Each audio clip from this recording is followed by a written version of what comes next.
Hey guys, welcome to another edition of Keep Calm and Carry. I sure do appreciate it. I think we're up to episode 48. Is that right? I think 48. That's what we're doing. So if you are interested in checking things out, I've got a number of different live chats already done with a number of different great people, and tonight is a really exciting experience.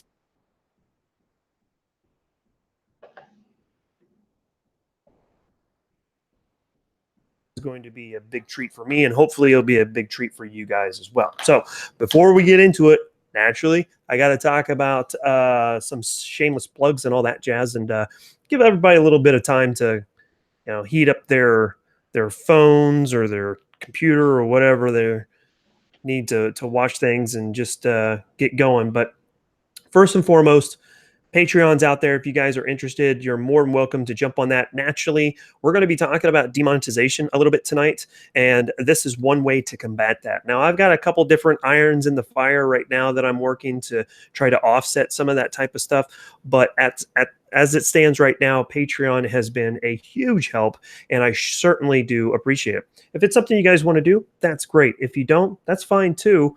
I'll keep on doing what I do, but it is there for you guys to help support the channel if you're interested.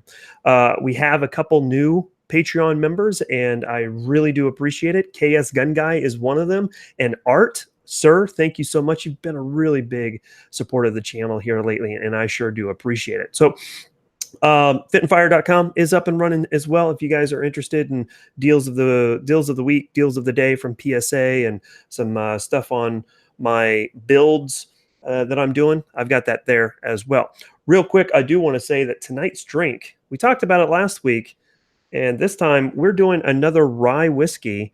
It is called 1910. It's a Canadian rye, and it's really good. I'm really surprised. I'm not a fan of rye or Canadian whiskeys or bourbons, but this one's actually pretty good. It's a little sweet on the finish, so I kind of like sweet things. So here we go. Here's to you guys. Cheers.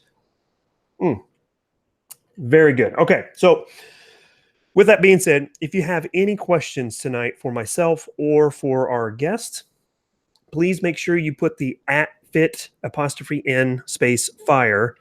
Type that out. It'll leave a highlighted tag for me to notice so I can pick up on that. If you're not interested in asking me a question, you just want to talk amongst yourselves, that's fine too. You can leave that part out. But if you have a question, make sure you do the @fit_and_fire. That would be a huge help. So let's say hi real quick. Oh my goodness. I am super excited. So first off, we got I would say he's probably the executive producer for Fit and Fire, Andrew Lovelace. Without his help, there's a lot of videos that I wouldn't have been able to do without that guy's help. I think he's in Canada right now too, or getting ready to go to Canada, one of the two, but don't go to the hospital. You'll find out why if you do. And then we've got the angel of Verdun herself, Ashley. Oh my goodness. Good to see you. Division 2 is waiting for you as always. Mandatory Carry, good to see you. Richard, good to see you from over in the pond. He's in England, if you guys don't know. Big supporter of a lot of gun channels, to include like TGC. I'm sure he watches all the gun channels. I'm pretty sure he watches all of them. Todd, good to see you, sir. His drink tonight is and then let's see. Yeah, that pretty much covers it for right now. I'm sure we're going to have a number of different people popping in. If you're here, you're new to the channel, or this is your first live chat, go ahead and say hi, and we'll get you in there. Donnie, good to see you. Gizzard Gary, always good to see you. All right, so let's get into this chat. Like I said, Vash, good to see you. We've got one of my, I don't know, I'm cautious to say idols, but someone I've been watching way before I even thought about starting a YouTube channel, and that's the Honest Outlaw. Sir, how are you doing tonight? I'm good. A little tired. Yeah. Yeah. Everybody's trying to shake off the weekend, but I sure do appreciate you fitting me into your schedule. That means a lot to me. I sure do appreciate it. Oh, no problem, man. I'm excited to be here. Kind of jealous you're drinking whiskey now, though. I should have got one for myself. Yeah, I've gotten onto this little bit of a bourbon kick, especially the rye whiskeys. I don't know what it is. My buddy Drew, it's in the chat. He turned me on to Templeton Rye, and since then I've just been devouring every whiskey, every rye whiskey that I can get my hands on at my local liquor store. So I think the only one that I haven't tried that I want to try is Gunslinger rye whiskey. I hear I think it's the guys who do. I think it's like Matt Best and Yeah. his crew. Yeah. Mm-hmm. Yeah. So Black Rifle Coffee guys. yeah. Yeah, Templeton Rye is made right around where I live, so it's in like every bar, and I have drank my fair share of it. So usually in shots. I have heard, and I don't know if it's true or not. I'm going to say it is, but I've heard that it was Al Capone's favorite drink. I know. I have no idea. I know it goes pretty good with beers at 1 in the morning. I'm sure it does. My conversation starter is my favorite, whiskey right now is Templeton Rye. But if you drink it, you get syphilis, and everybody's like, "Whoa, what just happened?" And then I tell them the story about Al Capone. So I don't know. I'm going to go with it and say that is the case. So, all right. Oh, Art, he's already jumping in since you mentioned whiskey. Is it heresy to drink whiskey with ice? No, I was a bartender for like 3 years, and most people drink it with ice. So what are you gonna do? There you go. There you go. More like 3 cubes. You don't water it down too much. You're good to go. Yeah. I was texting with Drew earlier tonight, and he said that at the end of the day, drink it how you like it, because no one else is going to drink it for you. So I was like, yeah, that's a pretty good thing. Oh, I just got a text from Todd he's drinking lead slingers, and he says that he's out. So Todd, we'll fix that problem real quick. So come on over this weekend. We've got some drywall stuff to figure out, and get you set up. Alaskan Ballistics in there. So good to see you. Thank you, sir. Thank you for that video tonight.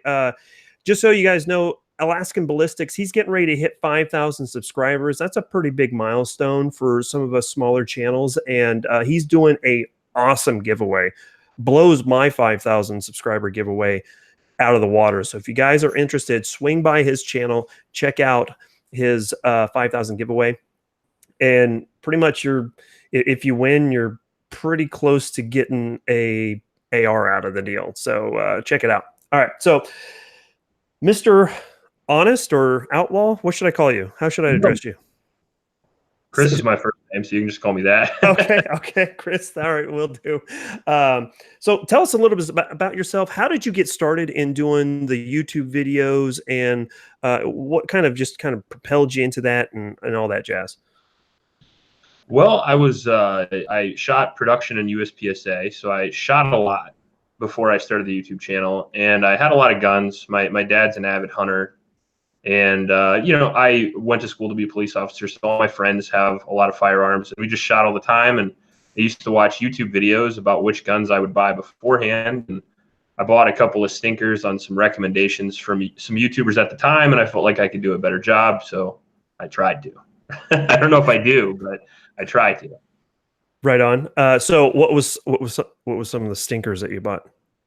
G2 Recon, a lot of Remington products, basically some Century Arms stuff. Pretty much anything Yeager tells you to buy. Oh my goodness. Right. Oh my goodness. Yeah. Yeah. I did watch a video today of yours. It was the G2C versus Ruger Security 9. Is that right? Yep. Yes. It was a great video. And I thought that you made some really great points. Interestingly enough, is that you said that you were very accurate. Well, I shouldn't say very accurate. You were more accurate at longer distances with the G2C than you were with the Ruger. And the Ruger was a longer slide, a longer barrel. That seemed pretty interesting to me. Yeah, I think trigger trumps everything. I really do. Sight radius over barrel. I think most barrels are as accurate as the people shooting them, if not more accurate most of the time. And honestly, like trigger helps you so much, because that's your interface with a firearm. So if you're shooting a long distance, trigger control is like 95% of it. So that actually brings up a really great question. And from a video I saw earlier today talking about the Glock 19X and how everybody freaked out about its short slide, long pistol grip.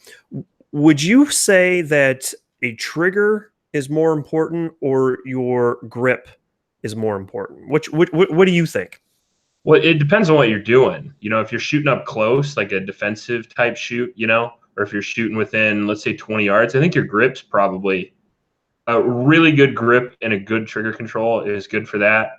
And then for like long distance, really good trigger control with an okay grip is good for that. It depends on if you're shooting slow or fast. Right. Yeah. I'm sorry, Rabbi. But Yeah. Rabbi Jesus jumped in there and says that he doesn't think that Honest Outlaw is a good shot. His wife is probably banging two pans together every time he fires. yeah, that would be nice. Yeah. That'd be nice. I would never miss. Right, exactly. But I have obviously she does a lot of the filming. Is that right? Yeah. So she does a great job of not only getting a good shot of you filming, or firing rather, but also panning behind your shoulder to show the impacts as well, especially with your little plate rack that you got going on. That's really cool. Thanks. Yeah, she's an awesome photographer. She pretty much makes the channel. She's a photographer in her private life, not on the YouTube channel. She's a wedding photographer, so she's she got a lot of experience. She makes me look good, and that's saying something. Yeah, good, good for you. I could use one of those. yeah. That's the real reason why the channel is so awesome. I think is I can shoot and she can film it, and try to be as honest as I can. I like your channel a lot too, though. I saw your Bren 2 review a while back, and man, you almost convinced me to buy one. Oh, wow. I can tell you that it's still, thank goodness. And again, I mentioned Drew in the comment section. He's my executive producer. It's still sitting in the safe right behind me, even though he moved away to Alabama. Thank you, sir.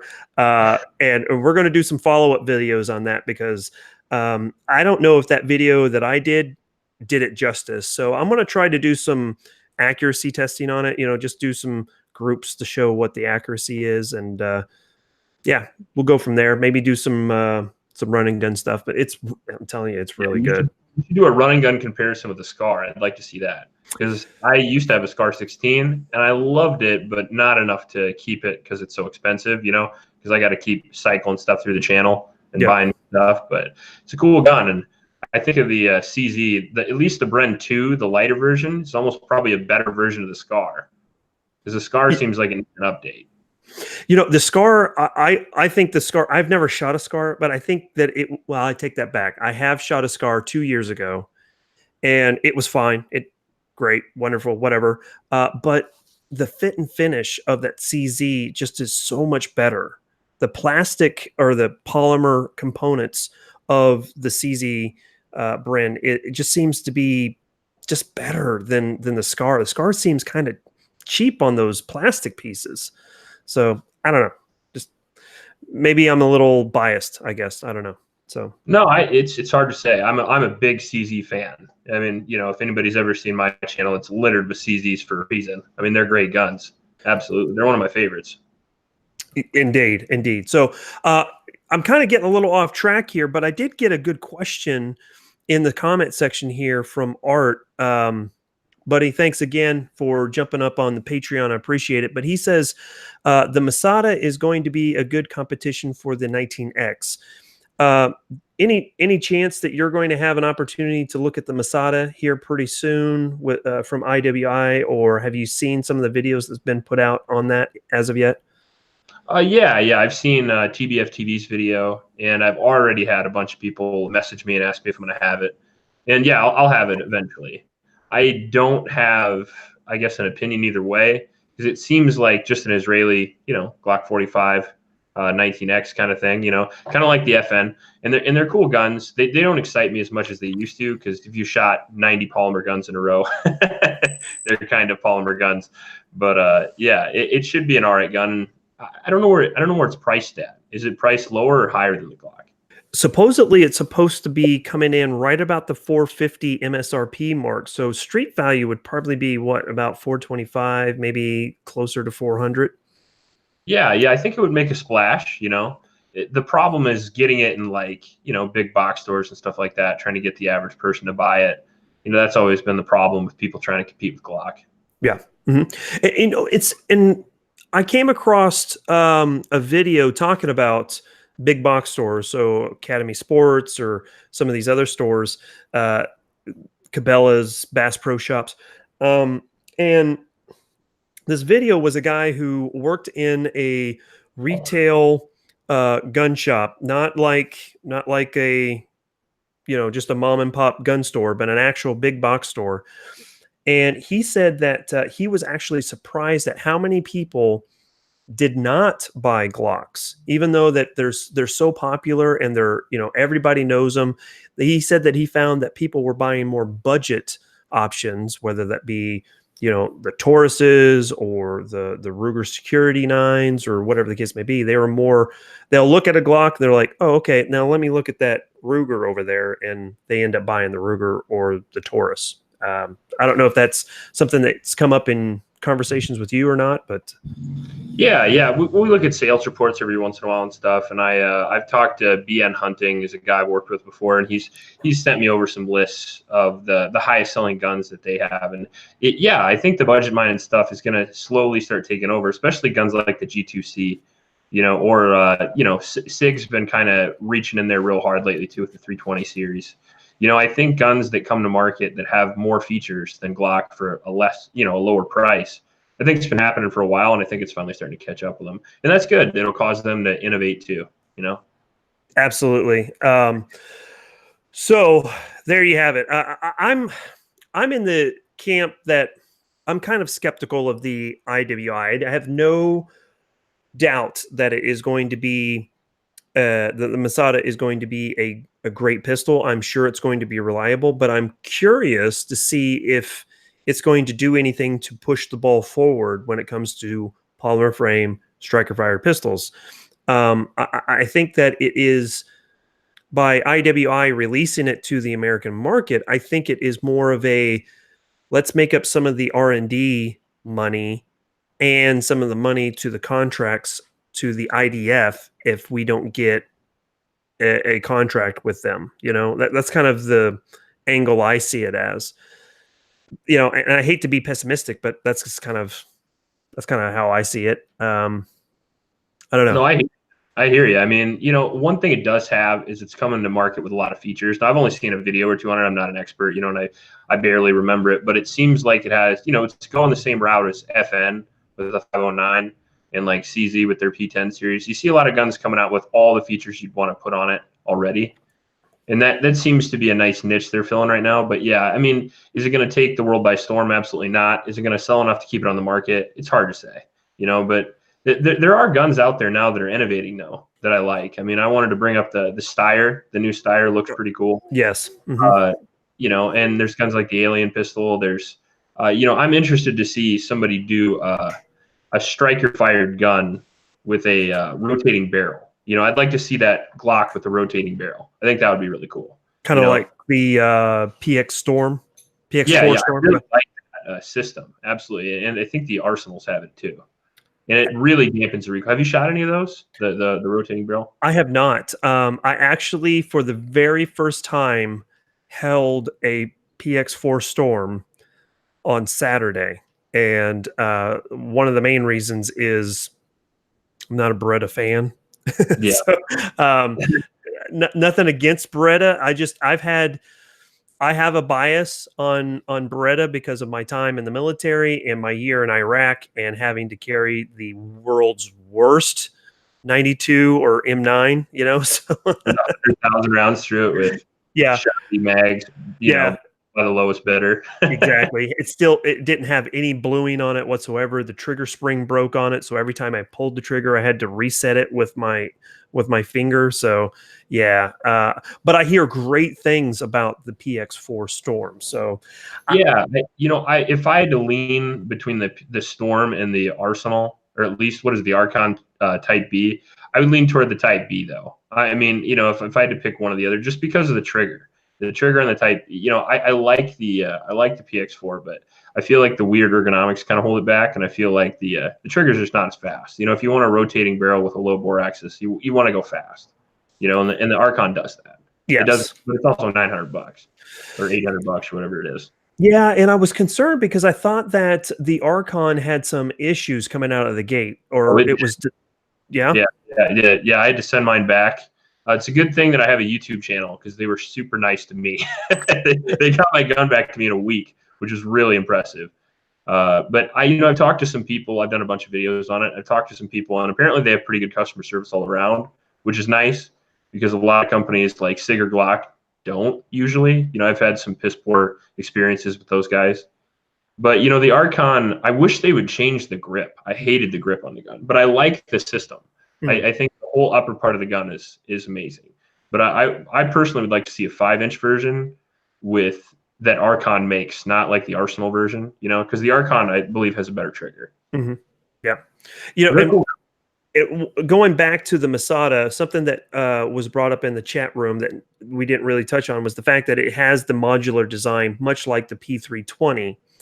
But Rabbi Jesus jumping in saying, that's kind of the selling point with the Masada and the P320, but who actually swaps the frames? Yeah, I was just going to say that. Yeah, I know a lot of people that own the 320, and I don't remember anybody that's even bought a frame. They're like $50, $100, depending on what gun you have. But I don't know very many people that have ever bought a new one. And if they do, would it have been easier just to have grip inserts like the H&K VP9 included? Like the new Steyr has, and the PPQ, and even Glock has the back straps. I think personally for me that's a better system because then you get it all in the package. It's easy to do. The modular design is awesome because if you ruin it while you're stippling it or something, I get that. But is it enough to have the average person buy it? I don't think so. Yeah, and that was one of the selling points for the military contract for the M17. One of the arguments was that why is that even a selling point? Because the average Joe is not going to do that, and I would agree. Yeah, but the thing about it is there's this thing called a small arms repair shop that was one of my last jobs before I got out of the military, was to manage that shop amongst others, and that's where that modularity really comes in to be kind of an asset, because if something happens with the polymer frame, something gets dinged up or whatever, or they decide that it's going to be coated out, then they can just swap out the trigger group, toss the old piece and put it in a new one. There you go. Brand new pistol. Right. So I thought that was a good idea. Law enforcement agencies. I mean, it makes a lot of sense for agencies like military or law enforcement to have that, right. But I mean, if you're trying to sell it to the civilian market, it sounds good, but I'm kind of in the camp to where I'll just take the back straps, honestly. But if somebody likes that, then at least it's an option for them. I mean, obviously it sold a bunch of 320s, but I think the military getting their contract really sold the 320. I don't remember a whole lot of people talking about 320s before the military picked them up, and once they did, holy crap! Hold on a second. Yeah, Carnicon, they had a great video on the 320. Yeah, no, there's a lot of videos, but I mean, like the average person, like if you run into somebody or the people that you talk to or going to a competition shoot, there's so many SIGs now. I think the highest amount of guns that I saw last year in the USPSA nationals were SIGs. So they really have taken over. Yeah. It's interesting because before we started the live chat, I was talking about hanging out with KS Gun Guy the weekend before last, and he showed me the P320 X5 Legion. Is that what it's called? Yeah, the tungsten infused frame. Yeah. I might be getting that gun from him. to shoot on my range, and I'm super happy. I think that might be the only SIG I've ever wanted in my life. I'm not traditionally a SIG fan, but Oh yeah. man. But with the 365, they've been kind of killing it. That, let me tell you, that freaking slide was the easiest and smoothest slide to operate. The spring didn't even feel like it was there. I was so blown away by it. Yeah, they So run 1911 springs, so they probably have a flat wire spring with a steel guide rod, I would imagine. yes, it does. And I'm glad that you said that, because I don't know if I would have articulated it that well, but yes, it does. And wow, it's heavy, but it's going to help mitigate that recoil. So yeah, definitely. Well, the other thing it'll do, the thing I like everything about it except for, people always make fun of bore axis, whether you like it or not. I like the lower bore axis. I feel like it reduces the muzzle flip a little bit. If they could reduce that a little bit, that might be the perfect gun, because not only does this tungsten add the weight, but it also has polymer flex to it. So if you're shooting next to a steel frame 1911, you're going to get less recoil with that tungsten infused polymer, just because you're going to get a little bit of flex per shot. So yeah, I mean, I've heard, from KS Gun Guy and from several other people that it shoots amazing. So I got to get my hands on one. I got to try it out. And the original 320 that I shot last year had a great trigger. Some people hate it, some people love it. I like it, and I've heard the X5 Legion is even better. So Oh my goodness, I don't have enough money. That's the bottom line. Is I just don't have enough money. I'd have $1 million in guns if I had $1 million. I wouldn't even pay off my house. Yes, exactly. Right now, so the Angel of Verdun, she's in the comment section. If you guys don't follow her on Instagram, please do, because she is a boss. But she and I have been going back and forth on our next purchase. And one of the things that we're looking at is the both of us are actually trying to decide whether or not we're just going to make the plunge and buy a Rifle Dynamics AK-47. Depending on, really depends on which one it's going to be. We have different tastes, but that's been a discussion point going back and forth. And man, let me tell you, I'm going to have to unload some of these firearms in my safe just to be able to reach out and grab something from Rifle Dynamics. But I'm almost certain that it's going to be the last thing that I'll ever buy as far as like an AK goes. Have you had a chance to mess with anything from Rifle Dynamics or any of the like Krebs Customs or anything like that? Yeah. I had a Krebs done Arsenal back in the day, and then I had another 5.56, which I put a bunch of Krebs stuff on. And I like it. The high-speed AKs are fun. Makes you feel like you're driving a VW Beetle with a V12 in it. Yeah, it really does. Or like a Bronco. It's a better analogy. Yeah. I'm not the biggest AK guy. I can shoot them pretty well, but I shoot AR-15s a lot more. It's a different beast, because there's a different recoil to it. Well, obviously it's 30 cal, right? So it's going to be a different. And that doesn't bother me. What bothers me is the different ergonomics, because if you shoot a SCAR, or most things that are made these days have AR-15 ergonomics, and the AK is a little bit different. I like it a lot. I like the going over for the charging handle. I like the idea of the stripping the mags out, but if I had to pick a defensive rifle, I wouldn't pick it. Personally. Yeah. Okay. Yeah. I mean, that's fine. But there are a lot of guys that can shoot AKs faster than I can shoot AR-15. So yeah.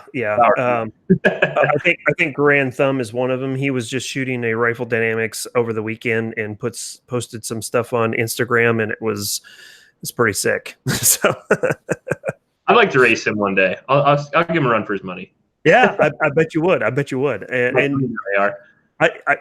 I would suspect that he would be open to that challenge. So yeah, that'd be fun. Yeah, as long as you include running. I blew my Achilles out a while back, so there's not a whole lot of movement on my channel for a little bit. I'm getting better. Yeah. But yeah. That's pretty tough. That's a tough injury to get to bounce back from. When in my normal profession, I'm a tree trimmer, so injuries are something I've come accustomed to. So let's take a break real quick. I do have some comments here in the chat room that I wanted to get to real quick. Logan Michaels jumping in there saying, Honest Outlaw, I really enjoy your content. You do some of the best gun reviews on YouTube, and that is much appreciated. So again, I've been a big fan for a long time as well. Donnie W jumping in saying, never had a problem with the M16A1 or A2 back in the day. I'm with Mark on the 92. I think I'd rather hump 23 pounds of M60 and the spare barrel. Laugh out loud. Yeah. I didn't have to do as well. I take that back. I did a 60 when I was going through LDAC, which is the quote unquote summer camp for officers. But I spent more time humping a M240 Bravo in Korea.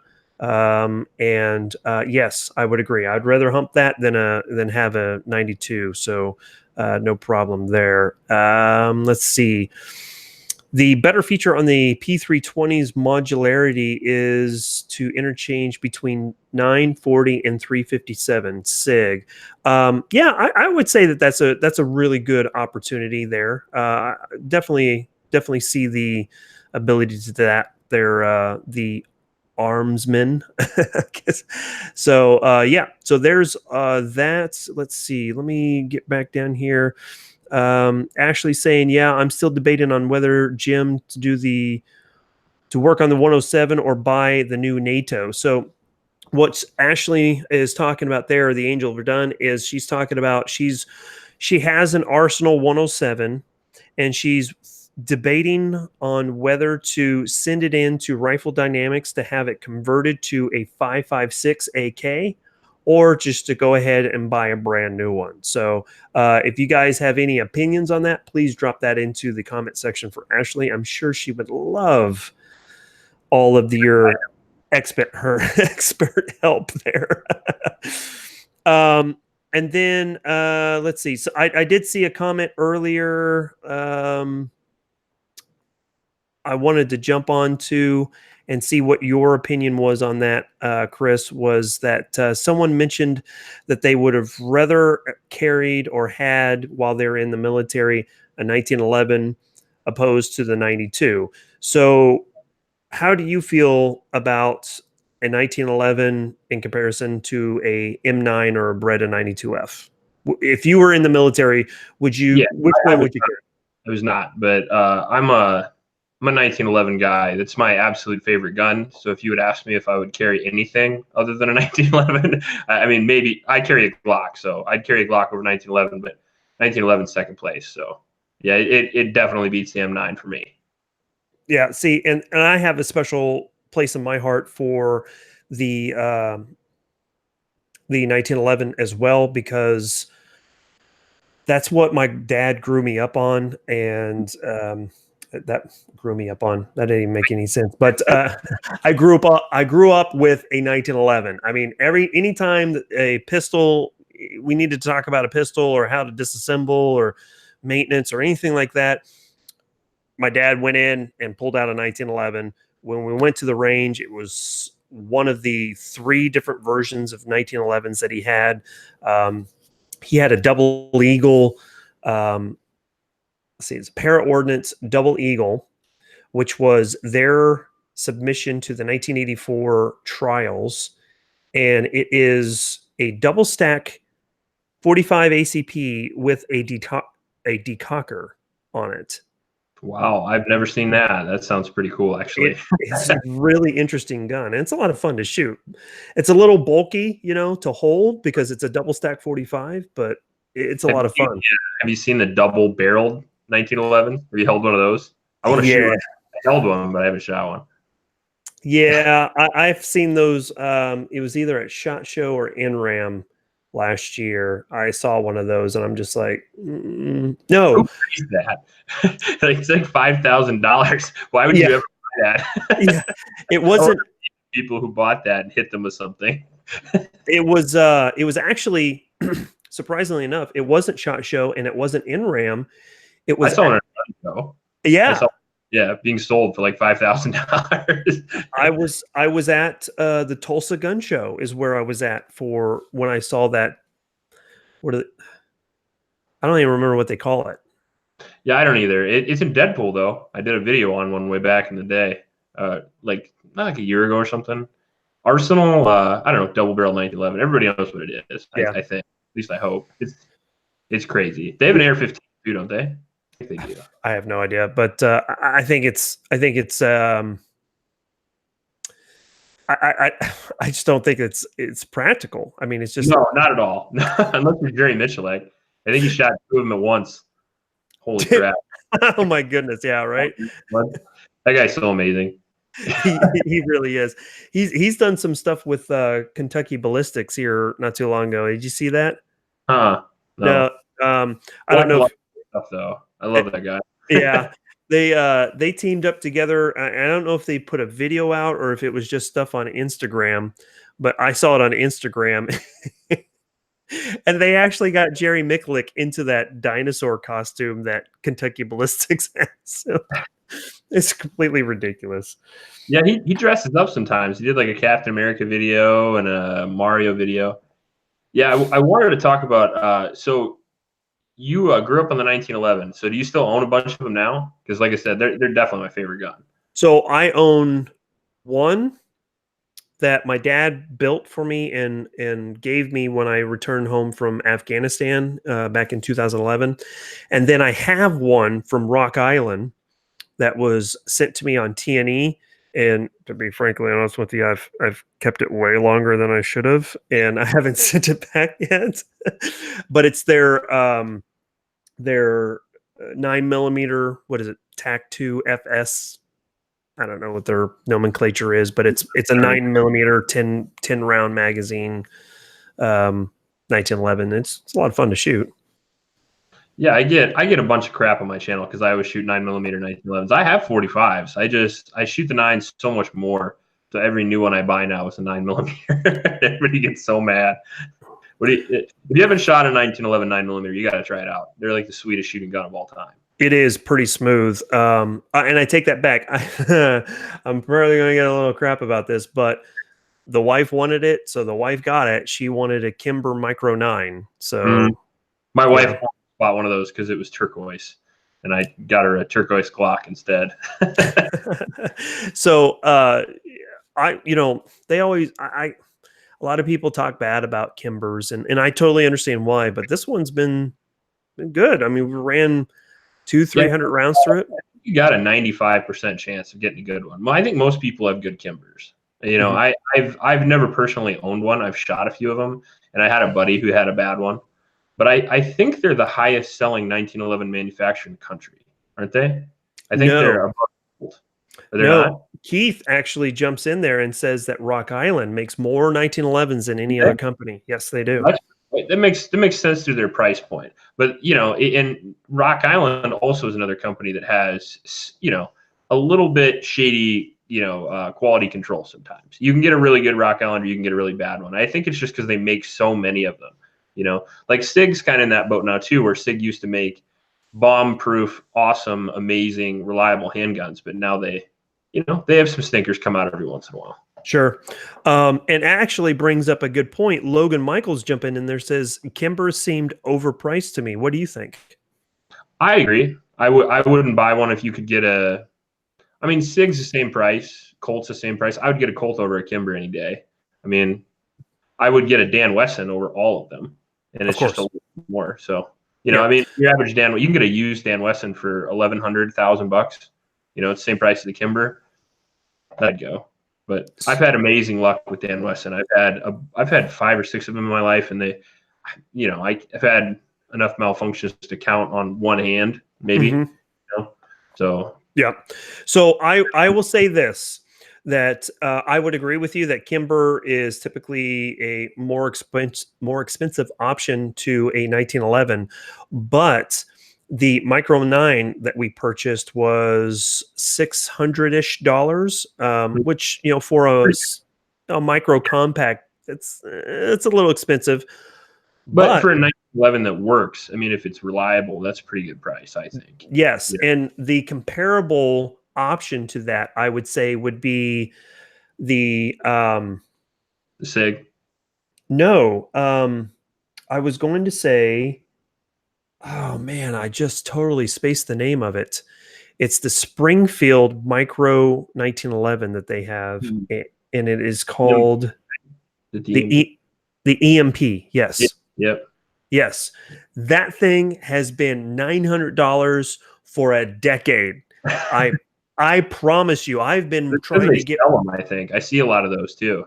Yes, yes. And let me tell you that I've been wanting an EMP for quite well. I take that back. I wanted an EMP right up until about 2016 when Springfield did their wacky stuff with Illinois. Well, I And agree. Their company, their company policies are horrible, but they do make a good 1911. I have to say, I had the Springfield operator, and that's same, $1,300 somewhere in there, yep, and that was a phenomenal gun. yep. So, but yeah, there you go. All right, so so I had actually came up with a whole bunch of different questions to ask. Sorry, I keep going off track. No, that's Doing great. Oh, that's great. So, we let's go ahead and jump into some of the questions I had. One of the questions that I had was the fact that here recently, just a little less than a month ago, you were demonetized completely, just like I was. Can you tell us about how you found out and what has changed for you since then? A lot has changed. Yeah, I found out through my creator studio. There was just a little note above my analytics that said I'm demonetized. I didn't get KS Gun Guy had an email. I think you might have got an email as well. I didn't even get I an did. email. Hmm. I had to request them to send me an email of the chat that I had with them because I had a lady that was kind of being. I would say she wasn't trying to help me. I guess that's a nice way to put it. She was blowing me off basically 10 minutes per response. They don't have a phone number. I'm kind of an old school guy. I like to talk to people on the phone in Me case I too. have an emergency, which affects the way I live my life. Like they cut off all of my funding to the channel because I'm not a sponsored channel. So I bought all of the guns and ammunition with all the ad revenue. And my channel's never been around to make money. I've always just put all the money back into the channel.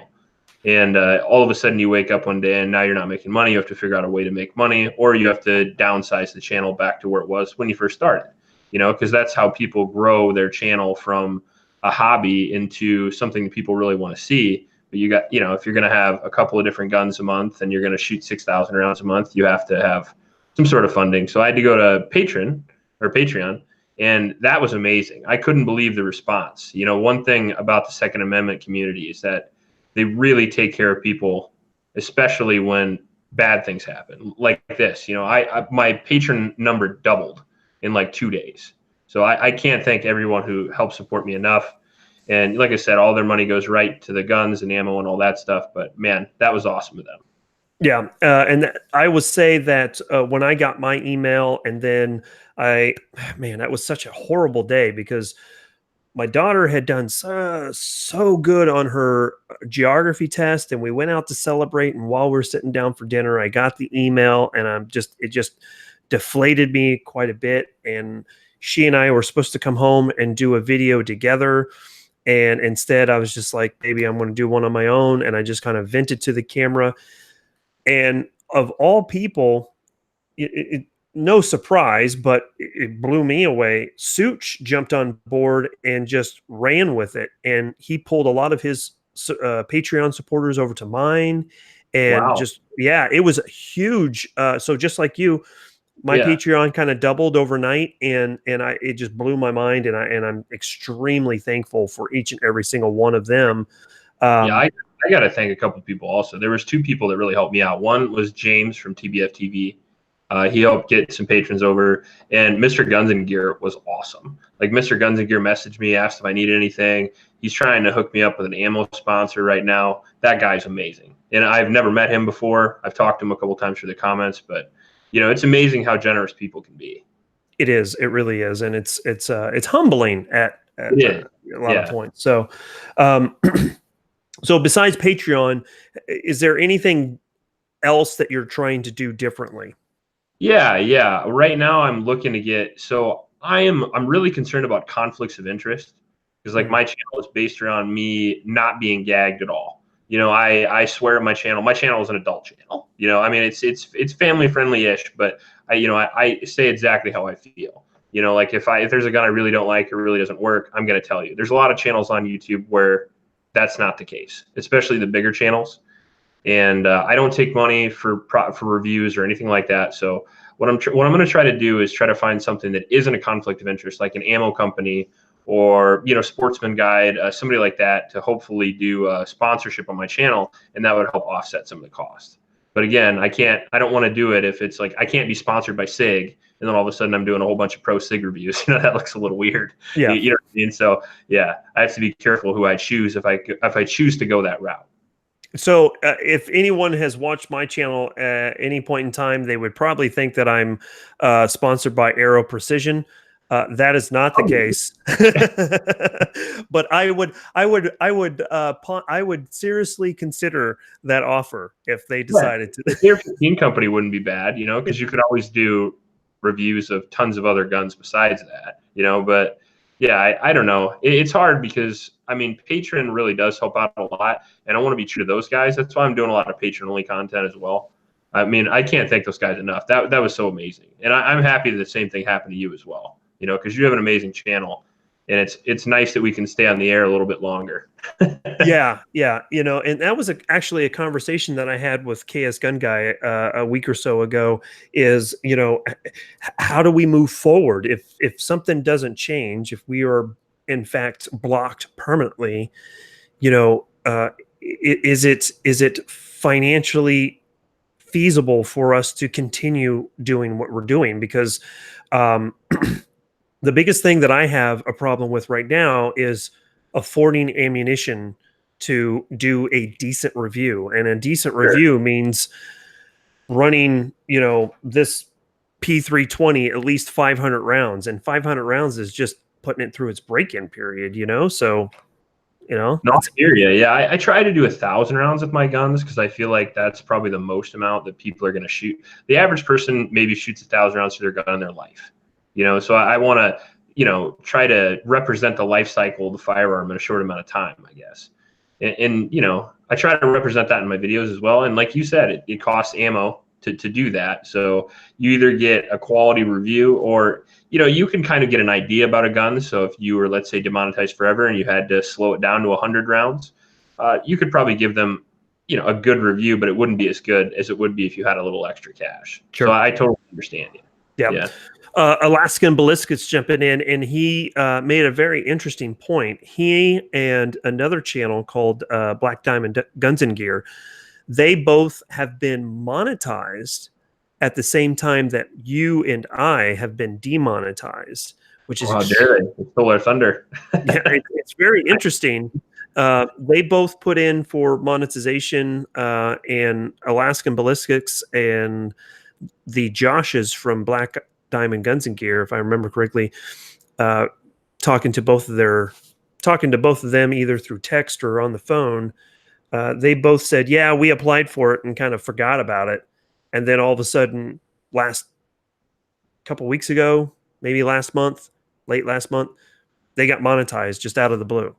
So good for them. I mean, I hope the monetization stays. That way we can have the amount of gun channels we have. It's the easier it is to have, to make gun videos, the more you're going to have. And I personally like to watch gun videos as much as I like to make them. So I hope you stay monetized. That would be awesome. Yeah. Even if I stayed demonetized forever, I hope everybody else at least monetized. Yeah. That would be. And it's interesting because I talk to a lot of bigger channels, and some of them don't. I mean, I am sure it's because they don't have the time, but they don't get the opportunity to watch a lot of other gun channels. And I don't know if I'm blessed or cursed, but I have a lot of time during the day to watch a lot of YouTube, and I was a lot in the car. And I, even if I am in the car commuting back and forth between work, I use YouTube as kind of like a podcast, and just listen to what is being said. I don't have to watch.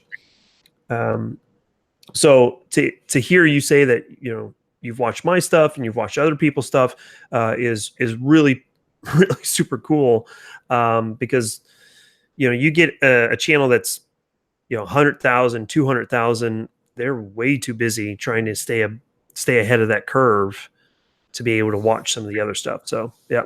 Yeah, well, I like to get different opinions on firearms that I'm reviewing too. So if I let's say I'm reviewing a SIG 1911 or something like that, I'll watch like 5 or 6 videos on it and just see what the experiences they had. Because when you review a gun, you only have a sample size of one. Mhm. And as good or as bad as that is, it's better to have some outside knowledge too, I think. So, Yep. and maybe those people running that gun are doing it better than you in some way, or have, tips. A lot of the ways that I learned to shoot a little bit better were from tips videos on YouTube, Mhm. so YouTube's a great resource in my opinion. Yeah, absolutely. The gun snob, also known as the real gun snob, he's jumping in here and said he just got an email from YouTube on Saturday saying that he was approved for monetization after waiting for 6 months. So Yikes. yeah, and that's very interesting that they're demonetizing some, but they're approving others. Yeah. So yeah. So are you going to reapply? I don't even know if I will. So I have been waffling back and forth. And after spending my Saturday afternoon with KS Gun Guy, the Saturday before last, I made a promise to him. I said, if you remonetized on August 7th, which is his first day to be able to apply for it, I'll do it too. And I will do it as a experiment to find out what's going to happen, because I'm not changing anything. I'm leaving everything the same. I've since I've been demonetized, I took some advice to go ahead and pull off a lot of the links that I had in my description.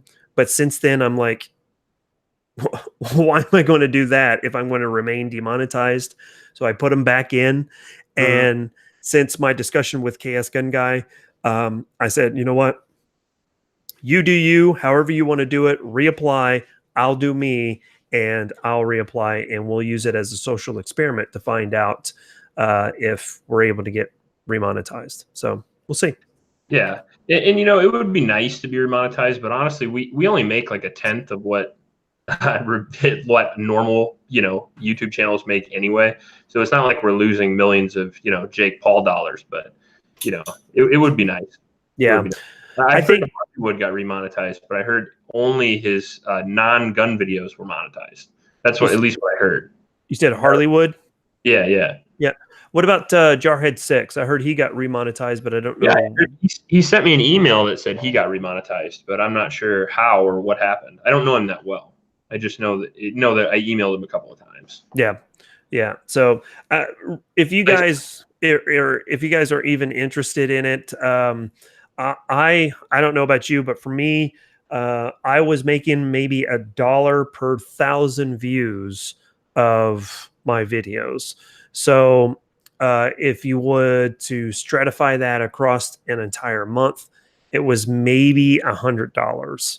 And that doesn't even cover the cost for ammo. So, Yeah, that's well, you had a higher amount per view than I did, but I probably get a lot more views than you do. I think mine was around 1,200. It was, but yeah. oh my gosh, Tufu jumping in there. Oh my God, gun tubers don't make millions. Yeah, yeah, you're late to the party, but good to see I you. get 2 million views a month.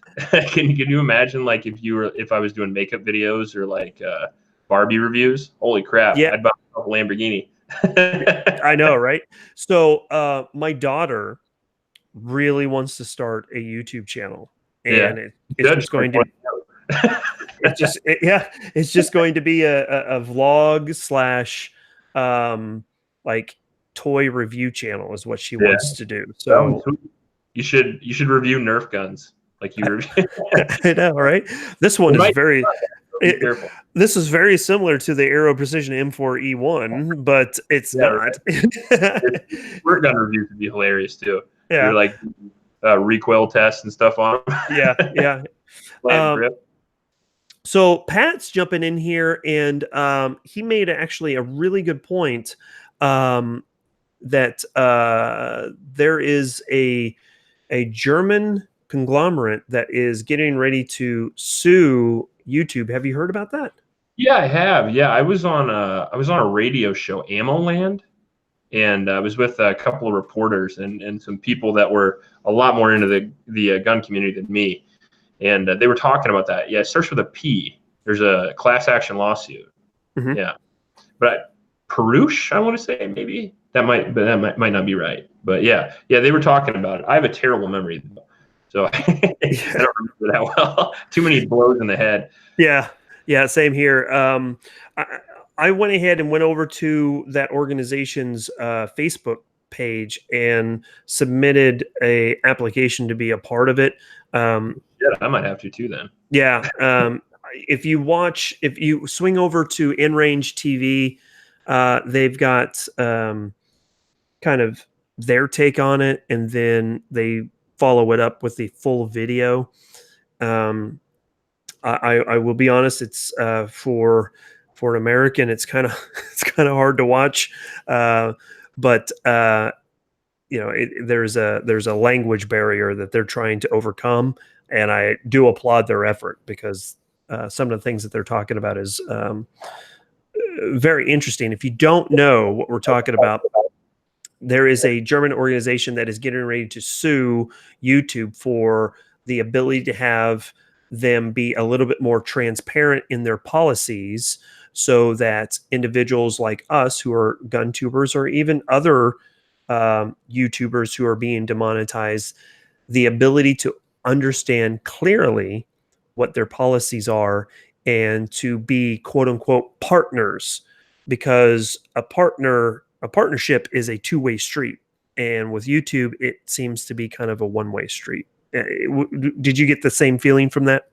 Yeah, yeah. They basically they didn't tell me what rules that I broke at all. They didn't tell me how to fix it at all. And I've been monetized for 3 years, and all of a sudden I'm not. And they're still running ads on my videos.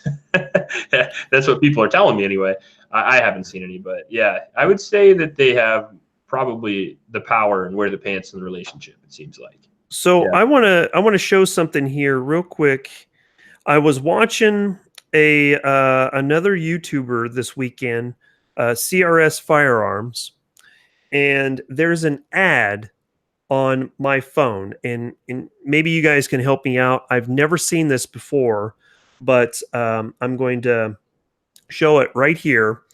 If you can see this, this is a screenshot of this ad, and if you notice, right there is an ad for lowers from a So company called 5dtactical.com.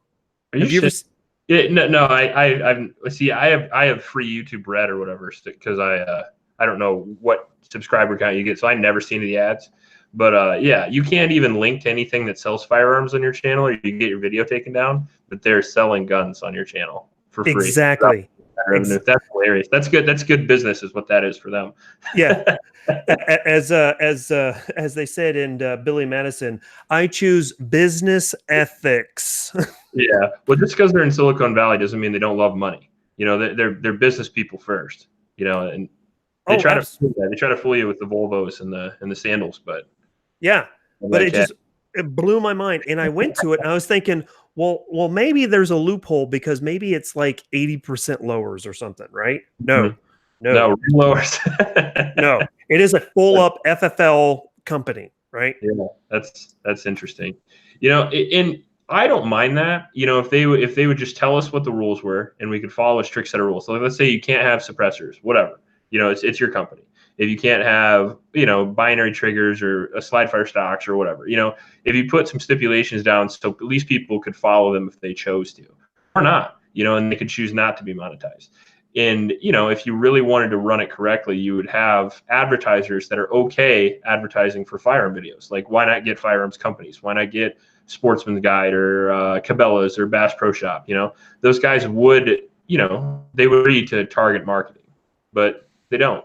It amazes me. Yeah, yeah, absolutely. So, uh, I don't. I don't get it. I just really don't get it, and I think that's probably the point of it is that. Yeah. Yeah. Well, ambiguity helps them not get sued.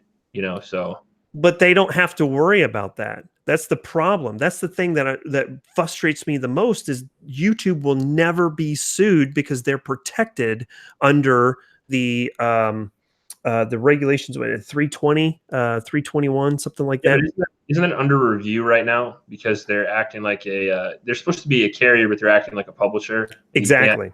Mhm. Yeah, yeah. But if they would just stick to their guns and said, "Hey, look, we're just a publisher, we're not an editor. Wait, what is it? Carrier. Yeah, Yep. we're a carrier, not a publisher. Like the phone company. The phone company can't cancel your cell service because you said gun on the phone. Exactly. Mm-hmm. I don't know how all that works. I watched a little bit of Tim Pool. He's got a YouTube channel. Yeah, and love him. Yeah. I try to listen to a little bit from him, but yeah, it's a rough situation out there. Yeah, it is. Yeah, it is. At the end of the day, we're on their network, and if they don't want to monetize this, so be it. I don't. I would rather be unmonetized and have a channel so I can still reach out to people and still do the things I want to do. And if I can't make money off it, whatever. I guess we'll make it. Yep. So, real quick, I know that there's a lot of stuff going on in the chat room, and guys, I'm trying to keep up with you guys, but there is so much going on in the chat room. I'm not able to keep up right now. But thank you so much for all the discussion. And one of the things that I did want to throw out there is, if you guys haven't checked out some of the Mead Fueled Rants live chats that they did, they've got a number of really great ones. They had Jim Fuller on not too long ago, and I got to look it up because I don't want to mess it up real quick. But let's see here. Mead Fueled Rants. They just had Daniel from K&S Precision on this yesterday. Actually, it was yesterday. So swing by and check them out. I wanted to give them some love, and thank you guys for all of the great chat that's going on right now. You guys are too awesome. But we're at an hour, and I wanted to get Chris on his way, but I wanted to do a real quick rapid fire real quick with him to hear some of his favorites. Questions to keep avoiding. Yeah, right. So as of your favorites, what is your favorite pistol, your favorite PCC, favorite rifle? My favorite pistol right now is my 1911, my Wilson Combat CQB. That might change. I'm trying to save it for an Atlas Hyperion. So that probably will take its place, I would imagine. My favorite PCC right now that I own is the XTAR, just because it's so cheap and I love to shoot the crap out of it. But my favorite I've ever shot is the SIG MCX. And then what was that? The rifle? Is that what? Yeah. The last? Probably my Mark 18 build. Yeah, it's interesting that you say the XTAR because Rabbi Jesus jumping in the chat room, he has been pushing me to take a look at the XTAR for a long time now, and I just don't have the connections right now. But I'm working on trying to get one of those because they look like you just shoot mine. Oh, well, there you go. Maybe I should just take a trip up to Iowa because you're just a couple hours. 6 hours away or something. Yeah, something like that. Yeah. I know a guy with a range at his house. That was a question that I was going to ask. Let me just go ahead and ask it to you. You have a range in your backyard. Do you just shoot for fun, or is it always business?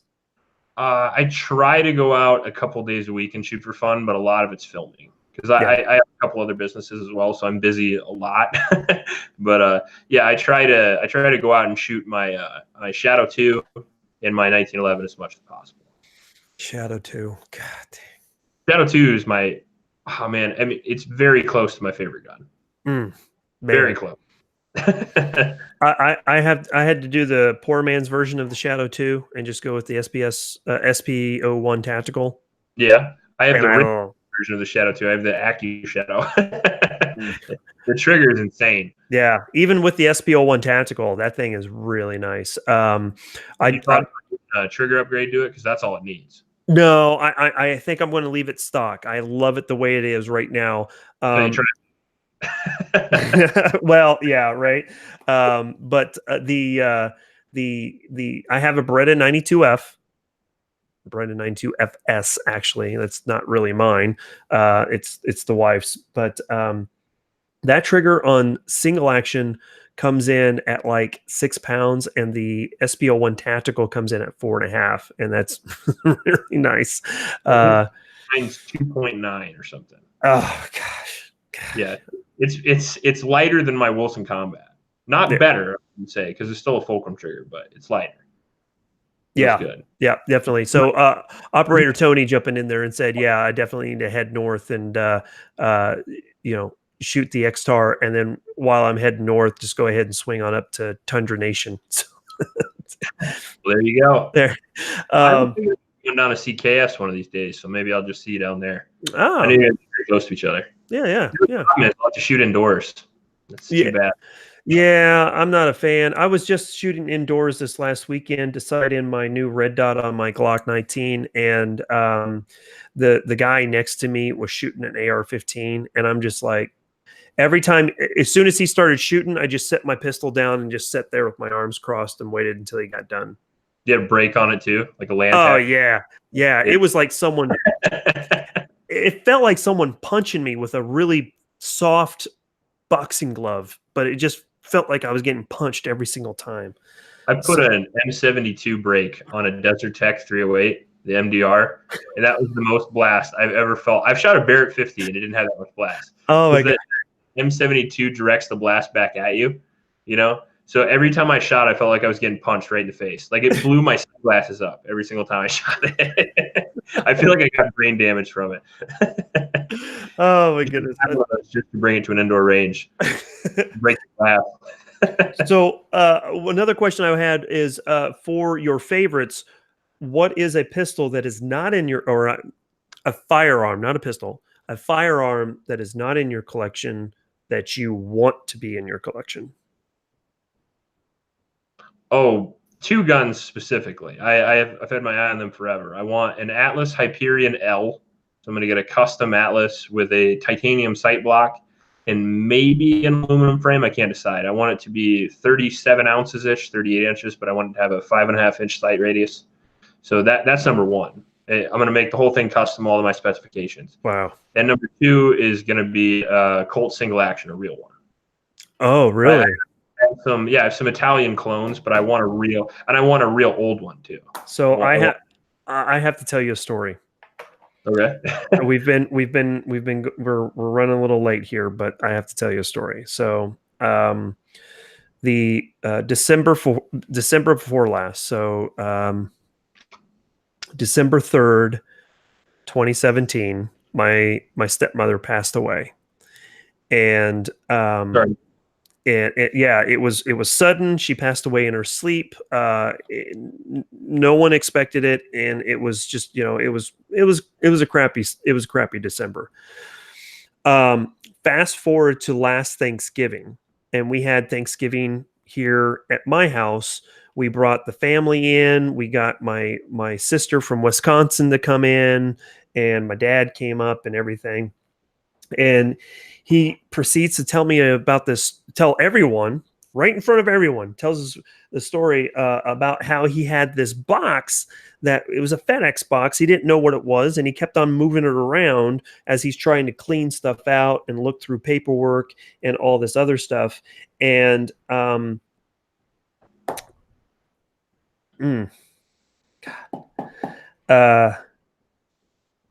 dad had been talking about a Colt single action for over a year to my stepmom, and my stepmom had gone out and found a Colt single action, an actual Colt single action that had been built by their specialty shop, and had bought one, and it was his Christmas gift.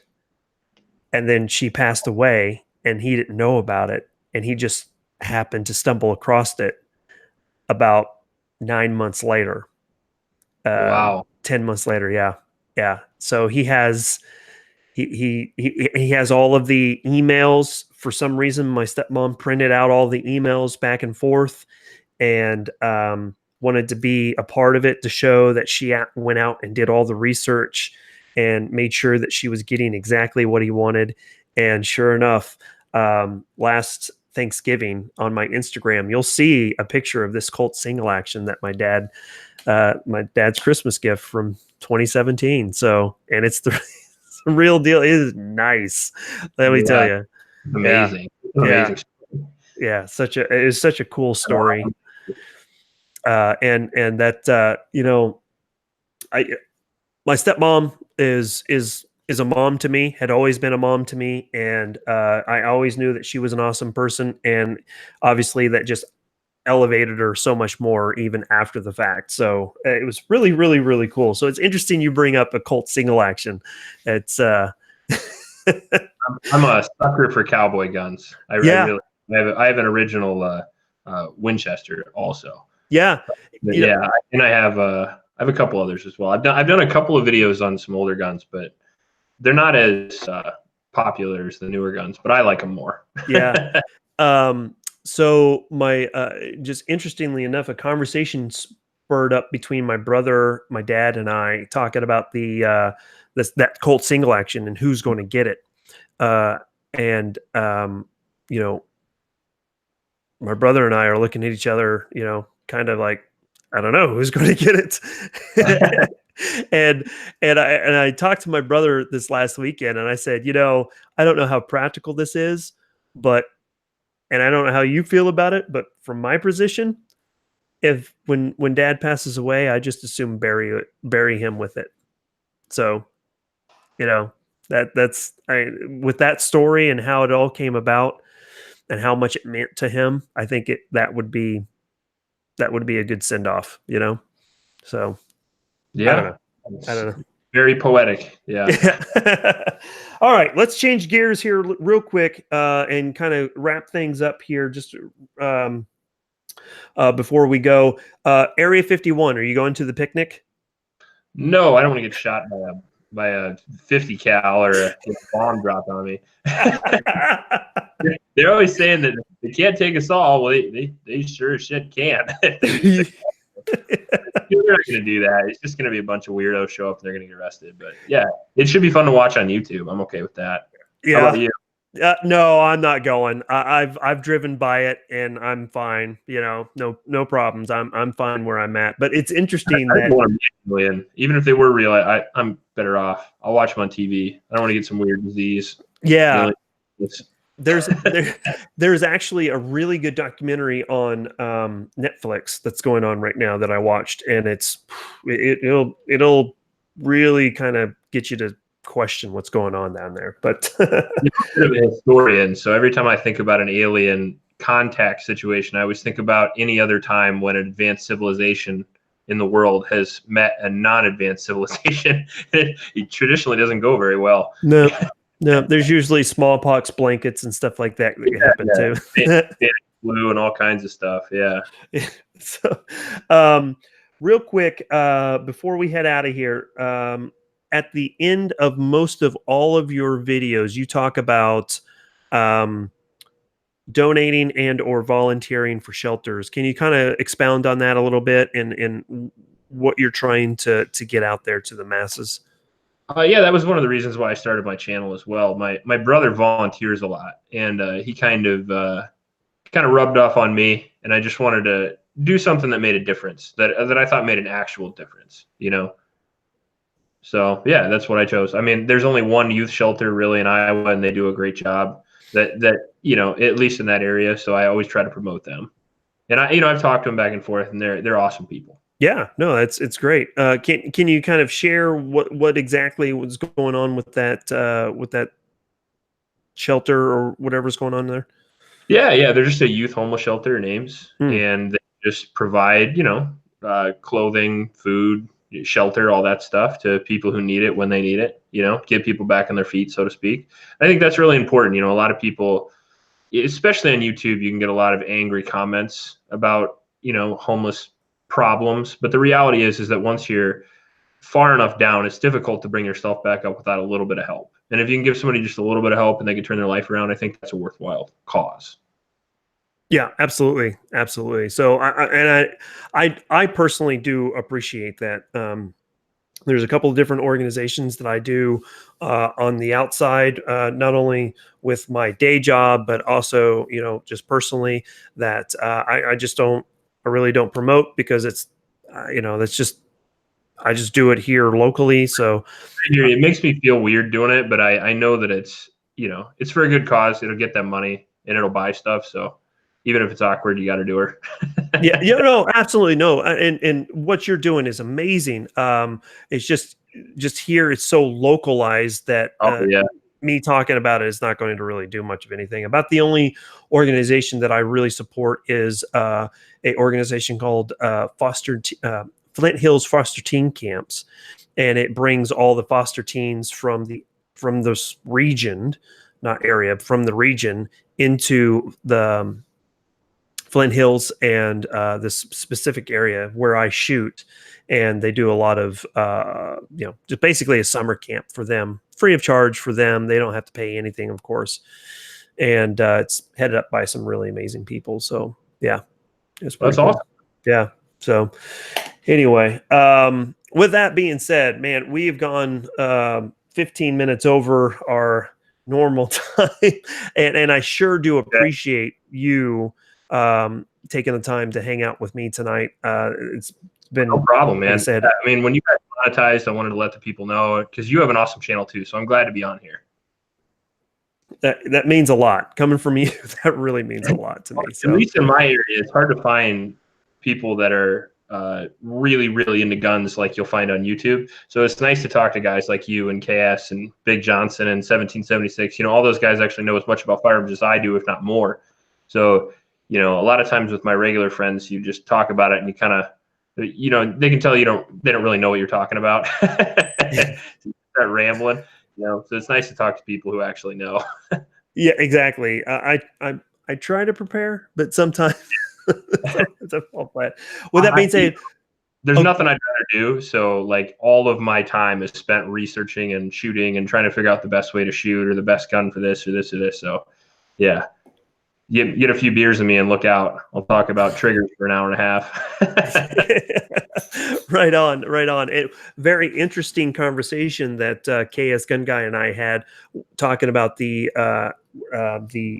X-Star 9, the X-Star 9, some little modifications you did with that thing. So yeah, I put your Geronimo trigger in it, and it's ridiculous. Isn't it?